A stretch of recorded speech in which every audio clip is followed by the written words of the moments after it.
Hello, what's up everybody? Today is my last day in Thailand. I'm currently in Phuket. Sorry I haven't done a video in quite a while, I guess.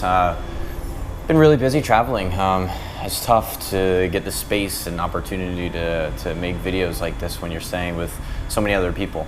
But I had an amazing time here in Thailand. I think I will actually, believe it or not, I want to come back and live here for a little bit. I had such a great time doing so many things, and I guess before I go any further, I wanted to share the story that I read in this book called The Happiness Equation that I just finished. I lent it to someone, or I gave it to him rather, so unfortunately I can't do a really thorough book review on it, but I wanted to share this anecdote from it which was sort of resonated with me while I've been traveling here. And I'm just going to read it verbatim. It's about a page and a half long. It's about a fisherman in a village. Anyway, it's something like, it's like kind of about your career and your work and what you want to do in life. But anyway, it goes like this. An American investment banker was at the pier of a small coastal Mexican village when a small boat with just one fisherman docked. Inside the small boat were several large yellowfish tuna. The American complimented the Mexican on the quality of his fish and asked him how long it took him to catch them. The Mexican replied, only a little while. The American then asked why he didn't sail longer and catch more fish. The Mexican said he had enough to support his family's immediate needs. The American then asked, but what do you do with the rest of your time? The Mexican fisherman said, I sleep late, fish a little, play with my children, take siestas with my wife, stroll into the village each evening where I sip wine and play guitar with my amigos. I have a full and busy life. The American scoffed. I am a Harvard MBA and could help you. You should spend more time fishing, and with the proceeds, buy a bigger boat. With the proceeds from the bigger boat, you could buy several boats, and eventually owning a fleet of fishing boats. Instead of selling your fish to a middleman, you could sell it directly to the processor, eventually opening your own cannery. You would control the product, processing, and distribution. You would need to leave this small coastal fishing village and move to Mexico City, then LA, and eventually New York City, where you will run your expanding enterprise. The Mexican fisherman asked, but how long will all this take? The American replied, 15 to 20 years. But what then? Asked the Mexican. The American laughed and said, that's the best part. When the time is right, you would announce an IPO and sell your company stock to the public and become very rich, and you would make millions. Millions, then what? The Mexican fisherman asked. The American said, then you would retire, move to a small coastal fishing village where you would sleep late, fish a little, play with your kids, take siestas with your wife, stroll to the village in the evenings where you could sip wine and play your guitar with your amigos. And that story sort of resonated with me in work. We work until we retire.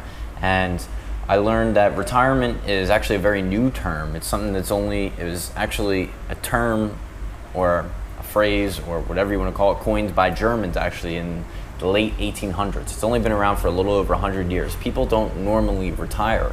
They work, and I don't mean working in a job or an atmosphere that you don't like, but people generally speaking, before the 19th century, worked until they died. They did something that they enjoyed and it gave them purpose and meaning in life. You hear so many of those stories where, the teacher retired and a week later he's dead of a heart attack. It gives you a reason to wake up in the morning. And it's just unfortunate how I see so many people in America work to make a living just to live and don't ever actually live. And I was guilty of it. I was just working a job to make money. So by the time I was 60, I can drive my Corvette or Mercedes and go to the beach and live in a great house on the lake or by the beach and whatever. And it's just why not do it now? Why not travel now? I have all this money. I keep thinking I'm going to save up and take this trip when, I don't know when I'm retired maybe.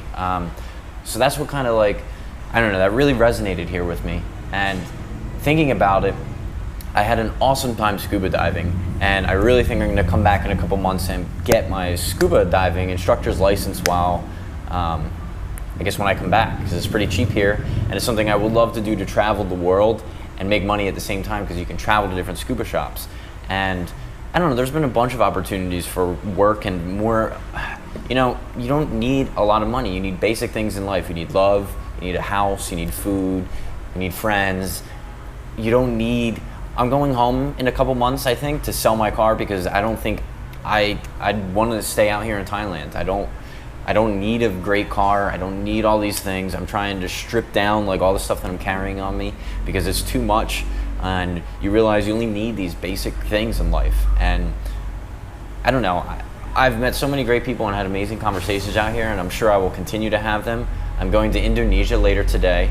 I land in Bali, and I don't really know what to expect. There's a lot of things around Bali. I think my first night I'm going to be spending in a town called Ubud, and I don't know. I'll take photos and pictures, and you guys see it all out there. I'm going to be spending about 2 weeks before I head out to the Philippines there, and I'm really excited. I've just had a great time, and I don't know. There's a lot that I could share, and I just feel I don't even know. There's so many things that I've learned, and just about happiness and the way people live out here and how it's so much different from Western culture.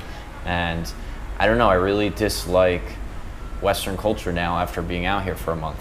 I would love to come back and help people and teach people how to be more comfortable with themselves and how to, I don't know, some people don't even realize that they're unhappy. It's sad. And I'll be honest, I'm still learning. I'm not where I want to be. Something I might come back to do in Thailand actually is do like a meditation retreat for like 7-10 days where you're totally silent and you meditate. Everything is a meditation, from eating to sleeping to thinking to going to the bathroom. It's all a meditation. You meditate 24 hours a day to become more mindful. And that's something that really interests me, and I think that I would really like to do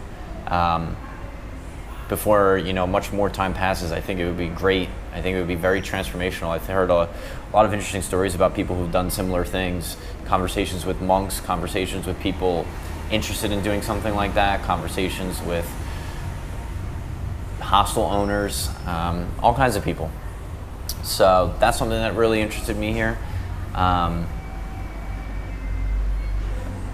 How they treat just people in general, like how everyone is very open and friendly, how everyone says hi to you here. I don't know, there's so many great things, and like I said, I think I will like to live out here for a little bit and see where life takes me. So that's going to do it for today, guys. I will try to make a video as soon as I get out to Bali and let you guys know what I think of it there. But until then, I love you all and stay safe. Bye-bye.